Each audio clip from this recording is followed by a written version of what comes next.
So, We made it. Kat, finally we're here. We made it to the conference. We have made one of the most interesting projects I have seen within 3D print and additive manufacturing for, I can't remember how long. It's a project that's in the intersection between additive manufacturing, biogene materials, in this case mycelium, and then waste. It's spatial waste we're trying to take away, Yep. and it's material waste that we are using again to print. So I just want to say well done.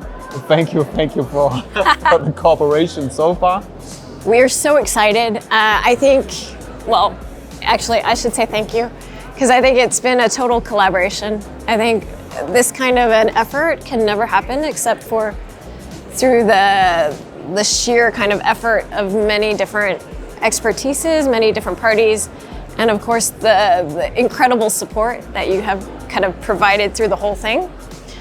I think it could be extremely revolutionary in the way that we could change the construction industry, or my hope is that we can change. I think 3D printing or additive manufacturing lies at this kind of intersection, as you were saying, between kind of very customized pieces and the kind of economies that come from scale. Yeah. So I think what's really interesting here is you can create, and what we've tried to create is almost a bespoke modularity. Yeah. Which is very interesting because I think that frees us up to, as you say, reduce waste in cities by being able to be flexible with design. It frees us up from waste by the very system, which is a reduction of material. I think there's so much potential in this kind of direction. Yeah, true. And I think there's so many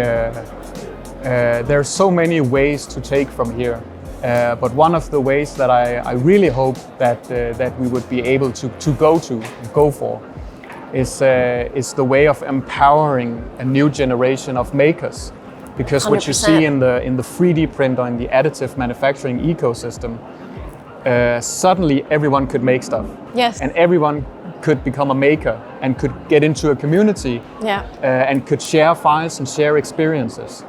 And imagine just for 1 second, if we with this project could empower that generation also to print their own panels with waste that they enriched with mycelium or another biogene material, and then put that out there and build in the community. That would be, for me, the biggest dream, to kind of see that democratization, which is a really beautiful word, of the technology here. 100%. It's kind of, I think, also it's one way to impact a large amount of people with a small idea, or just with a small investment. And I think what's really interesting is that doing this can take, first of all, the system that we've come up with together is really interesting because it reduces the amount of printing, first of all.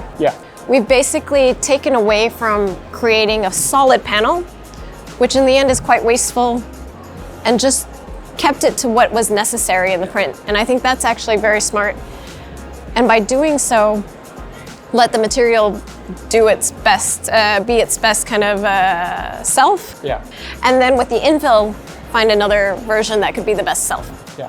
Best material properties. And I think that's really interesting because if many people start to print these things, then you can also start to infill these panels with, as you said, bio-waste or other organic materials that would anyways go into the landfill. And I think what's nice here is then imagine that everybody starts to use their trash to create buildings. You can really start to reduce from the waste stream and create, as you're saying, a democracy of printable, of structures. That can also start to be very bespoke and very tailored to their location, but on a global scale. So you have the small scale human aspect, at the same time you have the kind of larger global impact. True, and I think there's a reason why I think this could happen here at the UIA, but also here in Denmark as such. First of all, you have brought in kind of the imagination that it takes to be able to visualize and see a project like this. So thank you very much for this. But also in Denmark, we have renewable energy.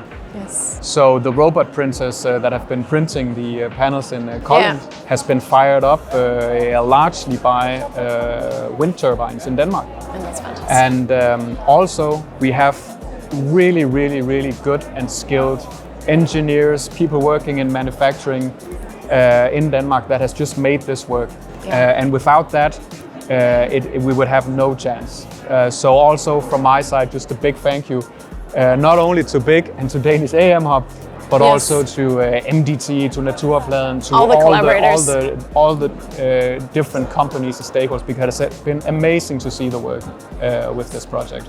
It's so true. I think also just to say, I'm an American, but actually it gives me a perspective on I think where things work in Danish culture or society.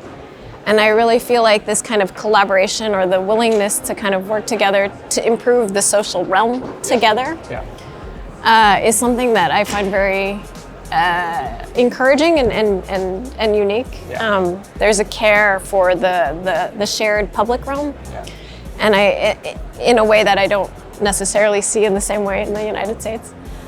So I find that this project, this kind of collaboration, this kind of caring about the community and what this kind of system can bring to the community is at its roots very much driven by the kind of social consciousness of a Danish community.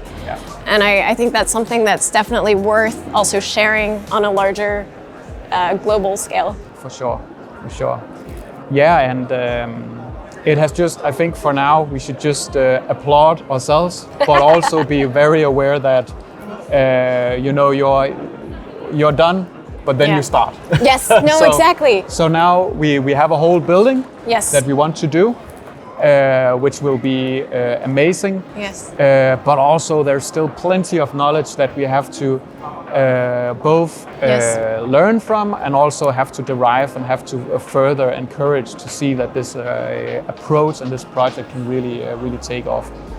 But I'm more hopeful than ever because, as you know, Danish AM Hub has developed their own CO2e calculator together with our manufacturing and Danish industry, where we can compare a printed part with a milled part with a injection molded part. Yes.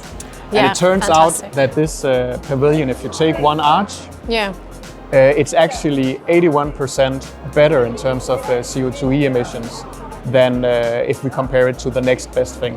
That's fantastic. That is, to me, just a groundbreaking result and shows me that we're really onto something. And this, today we're showing the first prototype, but imagine what we would be able to do with this system. 100%. And you say prototype, I thought today would be an ending point. Yeah. I'm very excited to say it's actually just a starting point in a way. I think there's so much more to learn, but I think when we get there, it's going to be super exciting. And as you said, I think it has so much potential in terms of how sustainable we can be, as well as in what this product, I see so many applications for what this product could also contribute. In terms of filling in spatial waste, in terms of how fast you can deploy it, so it could be an emergency shelter. For sure. I think there's a lot of application out there that could definitely use this technology. So a lot to explore still. And very excited too.